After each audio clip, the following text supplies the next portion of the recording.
Hello there. Welcome, everybody. I know some of you were really eager to see this particular live today because we are going to talk about quick start. So we're going to cut through the chase here and really get going in how can you jumpstart and quick start your real estate investing career, especially when it comes to rentals. Because I think that if you start thinking too much about it, your brain naturally is going to talk you out of it. We have a way that our brain is programmed to keep us safe. And therefore, anything that's new, anything that steps out of our comfort zone, the brain says, no, no, no, no, don't do it. It's not the right time, right? So that's what we're going to work about today. And the best way for me to share this is honestly to share my own journey through this and how I got started. I sent out an email today and I kind of highlighted a little bit behind what I did. And it really, like a lot of you, I stumbled into some information. And really, back in the 80s and 90s, there was a lot of infomercial, there were books. And so I started absorbing all this information. But the main thing that attracted me is, like I said, I bought this late night infomercial with carton sheets. And one of the things I want to point out is you say, well, yeah, but that was 30 plus years ago. One of the things I want to say is that the strategies don't change. Okay. So the strategies, and we see it as far buy and hold, fix and flip, wholesaling, they don't change. Now, within the strategy, how we do things, what tools we use, those do change. Okay. But the concept stays the same. And so some of the stuff I'm going to share with you today is actually geared about the strategy itself. That's not going to change. Now, within that, there are steps and things that over the years and, how things change and so forth are going to evolve. That's kind of the name of the business. Okay. So we're going to talk about rentals. So the first thing I did is I really came up with a goal or a plan. Okay. So what did I want to do? And what did I feel like was achievable for me mentally where I was at? Because now I can tell you, wow, you can achieve anything. I've seen people buying 2, 3 rentals a month. Okay. I personally was comfortable with doing one a month. And even for some of you, that might feel a little bit of a stretch, right? So even if you do it one a quarter, but the most important thing is what do you believe? What can you wrap your mind around? What does it feel like you can handle based on where you are? Because goals are always going to be a moving target. You're going to get to a point where you can amplify or 10x your goals.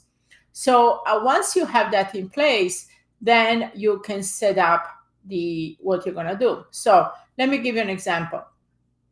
When I started, I wanted to create $5,000 a month in passive income. And I knew that to do that based on what the area I wanted to invest, it was going to take so many properties or doors to get me that income, because I know I could make anywhere from $250 to $350 per door. Meaning if it's a single family is one house, two family, 2, 4, so forth, right? So I knew I had to buy a certain amount of property to reach a 5K. Now I also wanted to do it within a year, 12 months. So I set up that goal. And I knew, so now I calculated how many properties I had to buy within a year. So that's the first step. Okay, quick start. You have to really get clear what you want, what you need, give it a timeline. That's the first thing. The second thing is go for the low hanging fruit. I know a lot of you are thinking, when you think of leads, you think of pre-foreclosures or probate, driving for dollars, all that stuff, which is great, but it's not necessarily giving you a property tomorrow. Okay. There is a little bit of a gamble there of time, of follow-ups or things like that. I didn't have time for that. I wanted to get deals done fast. I needed to see some traction. I needed to see I was going to make some money as quickly as possible. So I went for the low-hanging fruit. What's the low-hanging fruit? It's people that already want to sell. It's people that are already renting, landlords. It's people out there that are already doing this. Okay. So one of the things that I mentioned, the VHS tape that I got, And one of the things he showed in this tape was that he was actually, this was back in 91, so, times were different, but he was sitting at the kitchen table with one of those phones with a big wire attached to the wall. Some of you might remember that. And he was calling the Sunday paper, and he was calling people that were renting their apartment or their house and say, I see that you are renting your house. Do you think you will consider selling in the future? And if I said yes, then he would have a conversation. And a lot of that he was structuring like lease options, subject to type financing. So he was showing how you can get into the rental business with no money. So that was very appealing to me where I'm at. Does that still work today? Absolutely, it does. Okay. So that was appealing to me because I had a limited amount of funds to invest and I really wanted to get as quickly as possible. So that's what I started to do. But the magic happens that when you go out there and talk with people and put yourself in the field, in the market, and you look at properties, other things happen. You're going to stumble into other investors. You're going to stumble into other property owners. You're going to get word of mouth. You're going to meet different type of resources. You're going to meet the postman and the guy cutting the grass and, all kind of people. Back in the days before the driving for dollars, we were calling that farming. So you chose an area and then you got to know everybody in that area. And that's how the leads were brought up to you. So now you can do it in other ways as well. And but that's the second thing, is like putting yourself out there so that you can go ahead and get properties, but start with the low hanging fruit. We call it quick wins. We have two type of leads we talk about, is quick wins and long nurture. So that's how I start getting property. Okay. Now, there are two things that the magic happens when you start doing this. Number one is that you put yourself out there and now you're going to get deals brought to you. So you're going to end up with a lot more than buying one property a month if you want to. I personally was cherry picking the best ones that I liked, and then I started flipping the contracts in the rest, which is wholesaling. Okay. So that's the second thing. So you go out there and put yourself out there and start doing it. Now, the third thing that you need to do is really get the management system in place. I've seen so many people start building rental portfolio, even aggressively, to have everything lost within a year or two because they did not get control of their management. How are you going to collect the rent? Who is going to do the repairs? How is your process? Make sure that either if you don't do it yourself, that you hire a manager, but you're very clear on the fees, you're very clear on the expectations. And because if you hire like a bigger property manager and you have a mortgage on the property, it's risky because they're in the business to make money for the property management company, right? So they have a 10% fee, they have leasing fees, all the cost of making repairs are kind of surcharged because obviously they make a profit on that. So it might work well for somebody who buys this property for cash or is well funded, but for the smaller real estate investor, that's really risky because a lot of money gets lost into that. So what do? Either you manage yourself or you hire what I call a boutique manager. A boutique manager is somebody that manages only 2 or 3 owners or only for you. The good thing about it, if he's a boutique manager managing only for you, in most states, he doesn't have to be licensed. So it could be somebody that you know. It could be somebody either family, a friend, or it could be also an agent that's retired. So that's a lot of things that I've kept a really good control because like in the beginning, I did hire the management company. I did hire big companies, but I could barely pay the mortgage every month with what they would send me. On top of that, I wasn't making any profit. So I realized really quickly that wasn't the way to go. Now, stay here for a second because I'm also going to tell you how to analyze the deals very quickly to really make money off, from the first rentals. So the first thing I said about is, make a goal. What do you want to do? How much money you want to make? What is realistic? What you feel you can handle? That's the first step. The second step is go for the quick wins process on the leads. find the leads, and the magic happens in a lot of ways once you start doing it that way that I explained to you a few minutes ago. And the third thing is make sure you have a tight system in place to collect the rent and manage these properties. So those are the three things that are crucial when you start buying rentals. So now another thing I want to add is don't get into rentals that need way too much work to get them functional, okay? In the beginning, that's also risky. I've seen a lot of people, in paper looks good. Hey, I can get this property super cheap.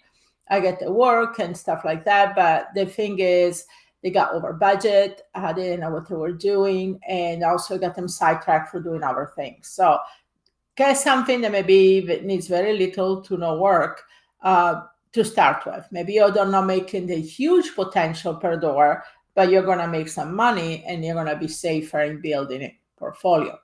Now, as far as analyzing deals, I kept it always very super simple.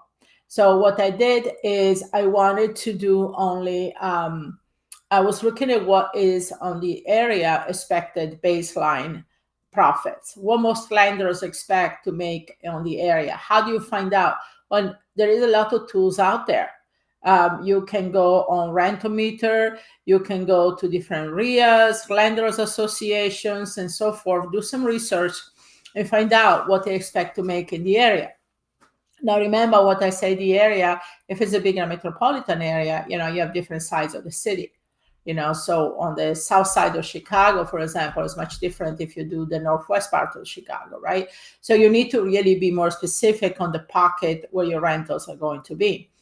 And then when you establish a baseline, you say your baseline is $300 per door minimum as far as income. So now you know. So if you have to make, let's say $6,000 a year, just to keep the numbers simple, you need 20 doors, and that could be 10 duplexes, right? And so that's the thing you have to do. So analyzing the deal. So how do you analyze the deal? Well, I take the possible rental income on the property, and then I deduct all the expenses. Okay. And if I feel if I can make my minimum of what I plan to make per that's a good building for me. So let's say, for example, if I take some building that's $3,000 a month in income and is a duplex, and I deduct costs like taxes per month, insurance per month, you can take the yearly and divide by 12. You take maintenance fees, you take property management fees, and you can talk to the owner to see what are customary fees that he has been paying on the property. That would be the best bet instead of, coming up out of thin air. Because certain areas have different things. Some might have HOA, some might have sewer fees, some have utilities, some are paid, so you need to find out from the owner what pays. And then you figure out what your mortgage payment is going to be. And then if you have a mortgage, and then say you're left with $500-600 a month on a two-family. Great, that's a great rental. But now you see, if you have the rent and it doesn't support that, you're not making any cash flow, then something got to give, right? Either you buy for less, or you can charge more rent and so forth. Now, if I get a property where the rental is at a certain level, but it could be more, maybe the tenants have been there for a long time, the owner never raised the rents, I calculate my income based on the rent that I'm going to change after I own the property if there's no lease in place. Now, obviously you're not going to jump $200-300 on a tenant that's been there for 10 years, but $50 to $100, I mean, that's if the market is what it is and they never raise the rent, that's worth paying. And if they want to move, they want to move, right? But the thing is, take your projected rent or the market rent you're going to charge for the property, not the current rent unless they're under a lease for another year. Okay. And but that's how I did. So I really don't go into the rule of 1% or the cap rate and all of that. That to me means nothing. Honestly, it means like, what am I going to put in my pocket every single month after expenses, period. And that's the formula that I use. Now, when you get into rentals also, you're probably going to get in for the long term, right? You're going to hold on to it 5, 10, 20 years or more. So don't get into rentals, most of you, don't get into rentals with expectation that you're going to sell it in the next 1 or 2 years. That's not what rentals should be for. That's not really the strategy. You're going to have the acquisition, the management phase, and the exit phase when it comes to rentals. And so you need to spread them out. to get the best return for your investments. And I'm not going to even get into what your ROI should be based on how much money you put down. That's all kind of calculations that are very important, but they're part of the bigger strategy for today's purpose. So I did already, this has been a long training, so hopefully you got some great value out of it. Now, I have something for you tomorrow. We are going to launch, we have revamped all the rentals to wealth training. And this, I'm really excited about this because there are a couple of things that we also have added into it. What is working right now out in the world is more mid to long term. And we do still teach on short term Airbnb, but the mid to long term, that's where the money's at. You don't have to worry about a lot of the regulations. It's more accepting. You still get a higher rents if you're doing a midterm than a long term. So there is a lot of strategies that go into mid and long term right now that are better than the short term. So we're going to get into that heavily. We're talking about new type of lead generations, how to use AI for different things. So there is a lot of new stuff. We're going to launch it tomorrow. And just for a limited time, I think it's only 3 days or so, we are going to give you actually a discount of $1,000 off the program. And on top of that, you have access to it for lifetime if you do pay in full. Now, I can tell you right now, we also offer payment plans like Affirm and Klarna to pay in full, and you get lifetime access. This is an amazing, amazing opportunity. We'll launch tomorrow. So if you are interested and you're not part of our world yet, or you just found us online somewhere, just comment in the chat underneath the video, and one of our team is going to reach out to you and get you the information. So like I said, this was a long live today. I shared a lot with you, so hopefully it got you thinking in the right direction. And like I said, tomorrow we're going to be launching, and we also have a webinar coming up in a couple of days, a live webinar. So if you're interested, put in the chat, and we are going to reach out to you and make sure that you get put into the system to get notified of the webinar and also the payment or the coupon tomorrow as well. But great, thanks for spending a few minutes with me. Hopefully they gave you a lot of information. Your feedback is always welcome. Let me know what you thought, and I'll see you tomorrow.